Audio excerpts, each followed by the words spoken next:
क्या आपने कभी ये सोचा है कि गोवर्धन परिक्रमा हम क्यों करते हैं और किसी भी मंदिर की परिक्रमा हम क्यों करते हैं?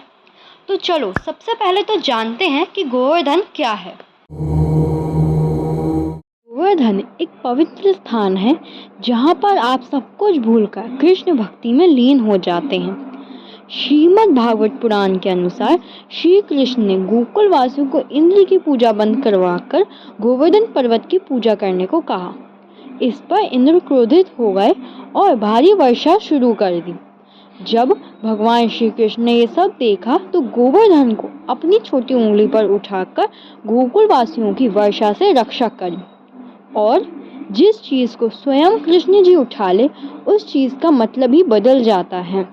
और ये भी बताना चाहूंगी कि हमारे सनातन धर्म में जिस प्रकार से दिवाली का त्योहार का मतलब है, उसी प्रकार से गोवर्धन पूजा का भी महत्व है। दिवाली के अगले दिन ही गोवर्धन पूजा का आयोजन किया जाता है, जिसमें कान्हा जी को 56 प्रकार का भोग चढ़ाया जाता है। 56 प्रकार का भोग चढ़ाने के बाद हम उनसे यह प्रार्थना करते हैं कि जीवन भर हमें वो सुख, ऐश्वर्य, धन, लक्ष्मी और हर एक चीज जो हमें चाहिए वो प्रदान करें। तो ये तो हो गई गोवर्धन की बात। अब हम बात कर लेते हैं कि परिक्रमा क्या है। का एक नियम है कि हर लेस पावर अपने से पावरफुल चीज की परिक्रमा लगाती है। एग्जाम्पल के लिए चांद धरती की परिक्रमा लगाता है, धरती सूर्य की, सूर्य गैलेक्सी की और गैलेक्सी ब्लैक होल की। और सबसे ज़्यादा जो मज़ेदार और रोचक बात यह है कि धरती अपनी ही धुरी मतलब अपने ही आप में परिक्रमा अपनी ही लगा रही है।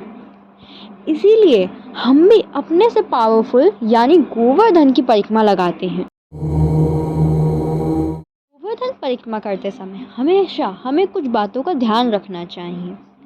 पहली बात, परिक्रमा करते समय हमेशा हमें परिक्रमा पथ को साफ सुथरा रखना चाहिए और कचरा नहीं फैलाना चाहिए।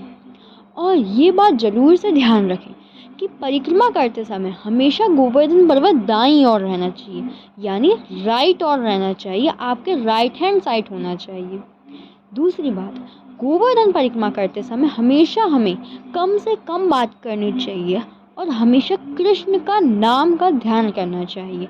कम से कम बात करने का मतलब ये है कि हमेशा हमें उनकी लीलाओं के बारे में बात करनी चाहिए कृष्ण की, ना कि इधर उधर की बातें करनी चाहिए। तीसरी बात, अगर आप शारीरिक रूप से सक्षम हैं तो हमेशा पैदल ही परिक्रमा लगाएं, क्योंकि हमेशा हम जो भी अगर हम वाहन से परिक्रमा लगाते हैं तो वो परिक्रमा नहीं, सिर्फ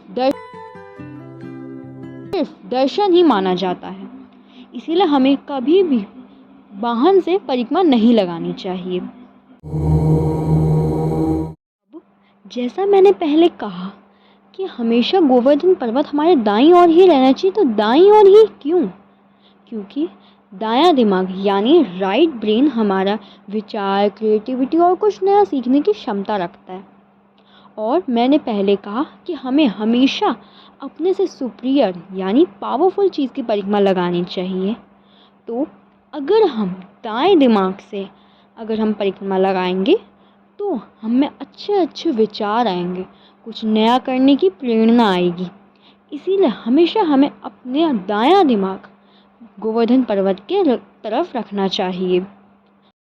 तो अब हमने जान लिया है कि गोवर्धन परिक्रमा क्या है, तो मैं जल्दी ही आप सभी भक्तजनों को गोवर्धन परिक्रमा के दर्शन कराने वाली हूँ। तो इसीलिए सब्सक्राइब कर लीजिए और बेल आइकन को ज़रूर दबाना कि हमारी लेटेस्ट वीडियो आप तक पहुँच सके। तब तक के लिए इस वीडियो को लाइक करें, शेयर करें और कमेंट ज़रूर करना कि आपको ये वीडियो कैसी लगी। और जो मेरी एंड स्क्रीन पर प्यारा सा भजन आ रहा है उसे सुनकर ज़रूर जाएं।